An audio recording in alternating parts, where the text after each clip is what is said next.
Hi everybody, this is Dennis. We're doing the playthrough for the book and record set Star Trek Passage to Moauv. This is PR number 25 and still at $1.49. This one, courtesy of Paramount Pictures, was from 1975. So as we open it up, we can actually kind of see it's always cool. There's some of the other ones that they do, the Marvel, Planet of the Apes. And anyway, let us begin our playthrough of the book.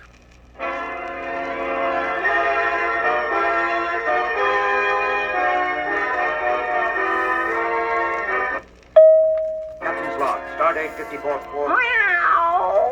Bones, can't you keep that thing quiet? Sorry, Jim. Doesn't like the cage. Captain's log, stardate 5440. We have been assigned to... Bones! All right, Jim. I'll take it down to sickbay and house it with our experimental animals. Just remember, I was prepared to treat an ambassador, not to babysit an ill-tempered tabby. I understand, Bones. We're all upset about it. Yeoman, give me a hand with this, will you, please? Yes, sir. I confess, Captain, that for a change, I find myself empathizing with Dr. McCoy. This is a considerable disappointment. For me too, Spock. Captain's log, stardate 5440. The Enterprise has been ordered to transport the pet Moauv of the Moavian ambassador from Centaurus base to his home world of Moauv. We are proceeding on course as rapidly as possible. Mr. Sulu. Captain? How long till orbit insertion around Moauv? Approximately 2 standard weeks, 6 hours, 30 minutes, sir. 2 weeks. We're moving a Starfleet cruiser from commission for 2 weeks just to pamper someone's pet. It does seem rather extraordinary, Captain, but then the Moavian situation is extremely delicate. At the moment, they are neutral. But since they lie near both the Federation and the Klingon Empire, it seems certain they will eventually ally themselves with one or the other. The Moavians are an advanced, logical people. Logical? Do you call the Moavian ambassador's concern over his pet logical? Logic and affection are not necessarily mutually exclusive, Captain. I speak from personal experience. I had a pet Sailot once that... Maybe so, Spock, but when you expect to play host to a full ambassador and find yourself carrying a cross between a nervous bobcat and a furry lizard... Kirk here. Jim, you were worried about this being a dull trip? What's happened, Bones? Yeoman Prentice and I were moving the Moauv into sickbay. We bumped into a wall making the turn, and apparently the Moauv panicked. We dropped the cage, and the blasted latch broke. The Moauv got out. Got out? All right. Where is it now? That's the trouble, Jim. We don't know. You know how timid it's been since the Moavian crew sent it aboard. When the latch went, it took off down the corridor like a shot. You let it get away, Doctor. Who's that? Spock? Listen, Spock, that thing's got claws as long as my middle finger. I'm a doctor, not an animal trainer. Not that we didn't try. Prentice took a dive at it. His arm should stop bleeding any minute now. For the Horsehead Nebula, what next? Okay, Bones, stay where you are. Mr. Spock. Captain? Take a security crew or 2 down there. Use nets. We'll have an interstellar incident on our hands if that Moauv is hurt. Yes, Captain. Uhura, broadcast a warning for all hands to keep an eye out for the animal. Most of them have seen pictures of it. Seal all decks above and below sickbay. At least we can keep it in one area. Very good, Captain. Put me on the intercom. I'll do it myself. This is the captain speaking. The Moavian Moauv, the pet of the Moavian ambassador to the Federation, has escaped. It's loose somewhere near the sickbay. Yeoman Prentice has already been injured attempting to recapture it. I want no more such injuries. Anyone sighting the creature is to contact security immediately. Make no attempt to approach it. Kirk out.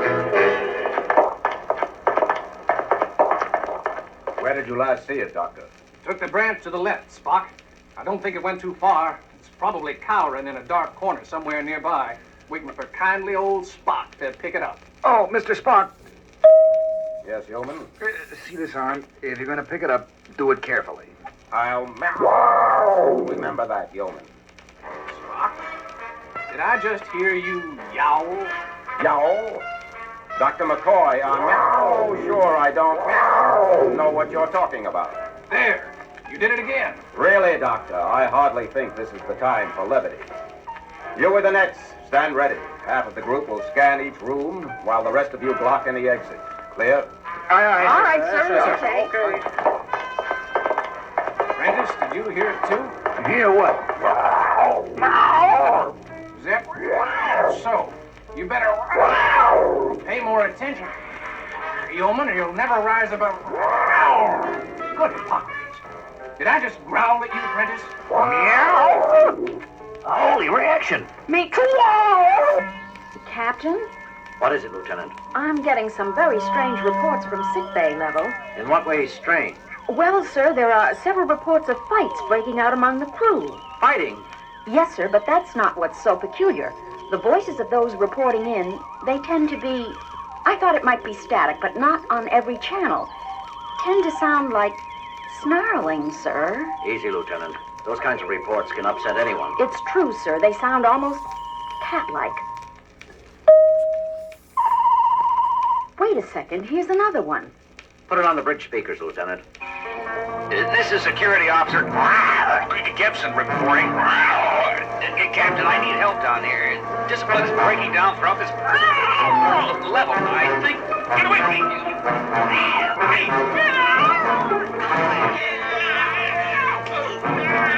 Gibson, this is the captain speaking. Report. That's enough, Lieutenant. Keep monitoring all calls. Refer them to security. Aye, sir. What do you make of it, Mr. Sulu? I don't know, sir. I never heard anything quite like it. Lieutenant Uhura, locate Mr. Spock. I want to find out what's going on down.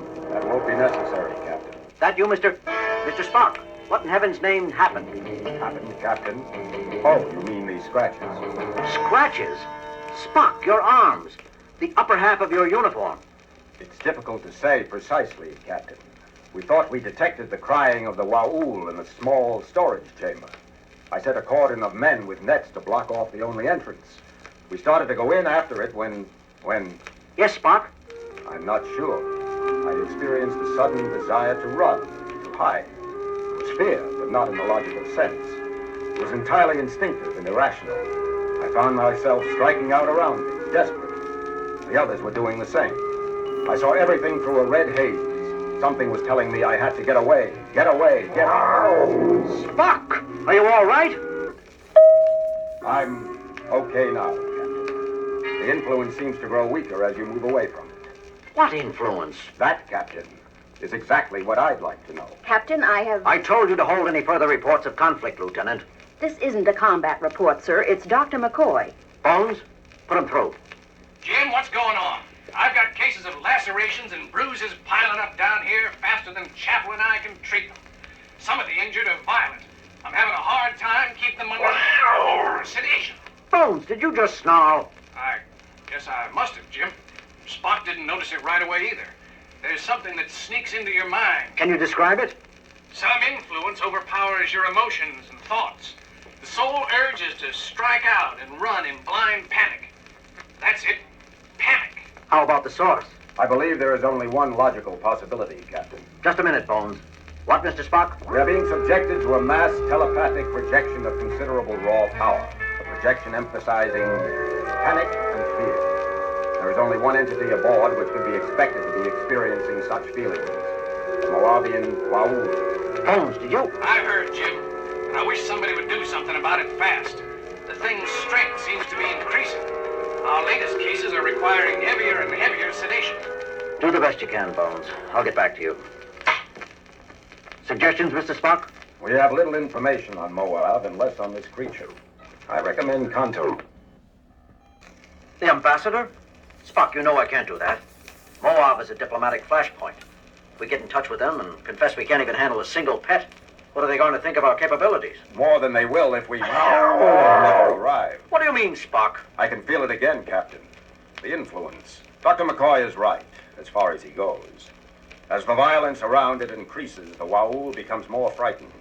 The more frightened it becomes, the stronger its defensive projection grows. We could lose control of the Enterprise. You really think it could go that far, Spock? You see, Captain, soon even coherent speech will become impossible. Lieutenant Uhura, contact Moauv. Get us through to the ambassador to the Federation. Do it yourself, Captain. Uhura, I'm sorry, sir. Something just... forget it. I have contact, sir. Put him on the screen. This is Ambassador Moauv speaking. Your trip is proceeding pleasantly, Captain? I'm afraid not, Mr. Ambassador. We have a bit of a problem. Your pet was accidentally set loose on board a little while ago. He was? Escaped? Captain, I'm shocked. Not as shocked as I am at you, Mr. Ambassador. Do you know that it's against Federation law to transport an animal which can endanger the lives of a crew without suitable pre-notification? But, Captain Kirk, Ewas is no danger if he is kept in his cage and properly treated. You didn't plan all this then? Plan, Captain? I don't know what you mean. It would be an excellent way of testing our mental strength. Captain Kirk, I resent your insinuations. I shall file a formal protest with your government. Excellent. It'll go well with my report. Come now, Captain. Such unpleasantness isn't like you. Are you by chance feeling out of sorts? As if you didn't know. How do we go about recapturing your Moauv? That does present a problem, doesn't it? The more frightened Ewas becomes, the harder it will be to approach him while retaining one's own thoughts. How long has he been free? Spock? About 40 minutes, Captain, I should guess. 2/3 of a ship hour, Mr. Ambassador. A long time. How about telling us how to shorten it? But that's just it, Captain Kirk. You see, we don't know how to recapture a terrified Moauv either. The only thing I can suggest is to get within, let's see, 300 of your meters of him and shoot him full of PAC-M or LQ tranquilizer. A Moavian drug, Captain. I doubt we have any aboard. Even if we did, we can't shoot around 300 meters of corners. I am sorry for you then, Captain. You must let me know if you come up with a solution. And now you must excuse me. I have an important appointment with the Minister for Foreign Affairs. Wait a minute, you can't just... Transmission terminated, sir. I'm attempting to reestablish, but they don't acknowledge. Keep trying. Mr. Spock? I see no choice but to make another attempt with the nets. All right. Good luck. Beats it. Sorry, Captain. The influence. I know, Mr. Spock. I can feel it myself now. Lieutenant, any luck? No, sir. I will continue to... Never mind. Get me sickbay. Sick bay. Dr. McCoy here. Bones, the Moavian ambassador said a couple of strains, M or LQ, of a tranquilizer called PAC would put the Moauv under. PAC? Never heard of it. We've had practically no exchange of information yet with Moavian medical personnel, let alone veterinarians. Check the medical computer anyhow. Maybe there's a hypothesized Federation analog. I'll try, Jim, but we're pretty busy down here. I need that drug, Bones. I'll see what I can dig up. Sick bay out. Mr. Sulu, take the helm. I'm going with Mr. Spock. Yes, sir. Uhura, if you or Sulu find yourselves going under the influence of this thing, put out an automatic mayday describing our situation. Yes, sir. Yes, sir. Mr. Carter? Or Spock? Yes, Captain. You can fight it a little, but it digs at you, pounds away like a hammer. Like a hammer? Spock, I just had an urge to take a swing at you. I am experiencing similar leanings towards belligerent action, Captain. We should be nearing the Moauv's last known hiding place. It's now growing stronger, Mr. Spock. Wow. I can't. It's just sitting there, Spock. Yes, Captain. It's truly frightening. Just another few meters, Captain. Get it on yourself, Spock. Captain, must get away, tear, kill.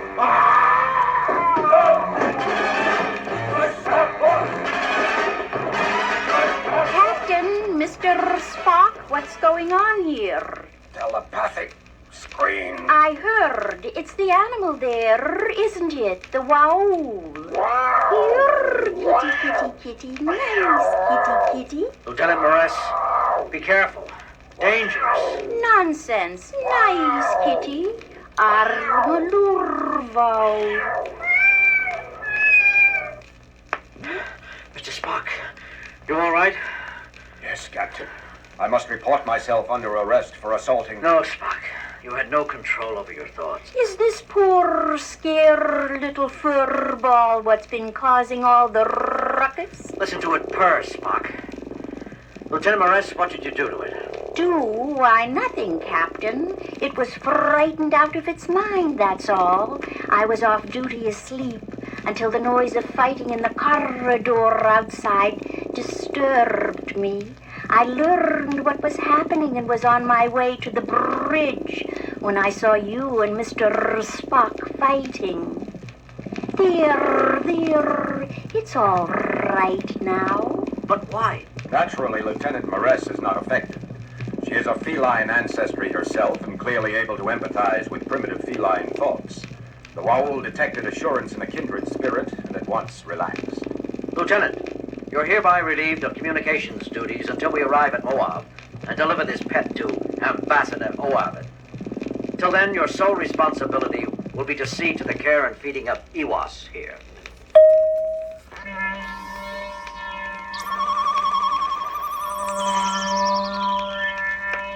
Captain, have you managed to...